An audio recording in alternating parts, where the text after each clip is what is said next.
નમસ્કાર મિત્રો, તો ડાયરાને રામ રામ ને મારા બધા ખેડૂત મિત્રોનો આજના અમારા નવા વિડીયોની અંદર સ્વાગત છે।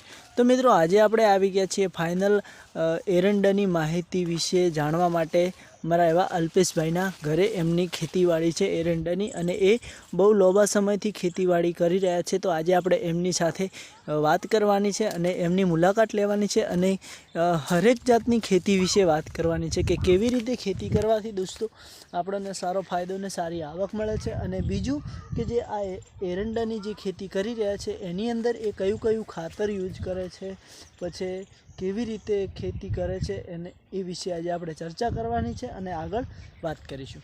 તો ચાલો મિત્રો, તમે જોઈ શકો છો જે આ એમના એરંડા છે એની અંદરની તમે આ જે માળ જોઈ શકો છો મિત્રો, બહુ મોટી માળ છે, એકદમ સારી માળ છે, બહુ સારી રીતે તમે જોઈ શકો છો કે ડાળીઓ પણ બહુ સારી પડી છે અને એટલી બધી એરંડાની હાઇટ નથી। ઘણા બધા એવા એરંડા હોય છે મિત્રો કે જેની હાઇટ વધારે વધતી હોય છે, એના કારણે ડાળા ભાગતા હોય છે। આપણે અંદર જ્યારે કે એરંડો કાપવાનો હોય છે ત્યારે આપણે અંદર આવક જાવર કરવા માટે ઘણી ડાળો તૂટી જતી હોય છે અને આપણે અંદર ફરી નથી શકતા, એવું ઘણું બધું થતું હોય છે। તો મિત્રો આપણે એ વિશે આગળ વાત કરીશું અને ચાલો મિત્રો હવે આપણે એમની પાસે જઈએ અને એમને શું કહેવું થાય છે અને એ શું કહે છે એ વિશે આજે આપણે જાણીશું। તો ચાલો અમારી સાથે બન્યા રહેજો।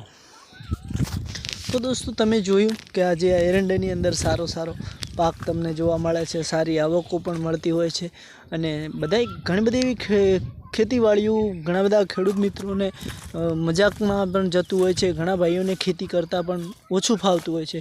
અત્યારે આપણે જોઈ શકીએ છીએ કે જે ડીસાવાળની ખેતી છે, બટાકા, મગફળી, બાજરી, તે બહુ જ વખણાય છે અને એ બાજુની ખેતી પણ બહુ વખણાઈ રહી છે, બહુ સારી ખેતી કરે છે એવું બધાનું કહેવું છે। તો આજે આપણે જાણીશું કે આ શું કહેવા આપણને માગે છે અને કેવી રીતે ખેતી કરવાથી સારો ફાયદો થતો હોય છે ખેડૂત મિત્રોને, એ વિશે આજે જાણીશું। તો અમારી સાથે બન્યા રહેજો અને કદાચ દોસ્તો અમારી ચેનલ ઉપર તમે નવા હોય તો અમારી ચેનલને સબસ્ક્રાઈબર કરી લેજો કે જેથી કરીને અમારી નવી નોટિફિકેશન તમને મળતી રહે।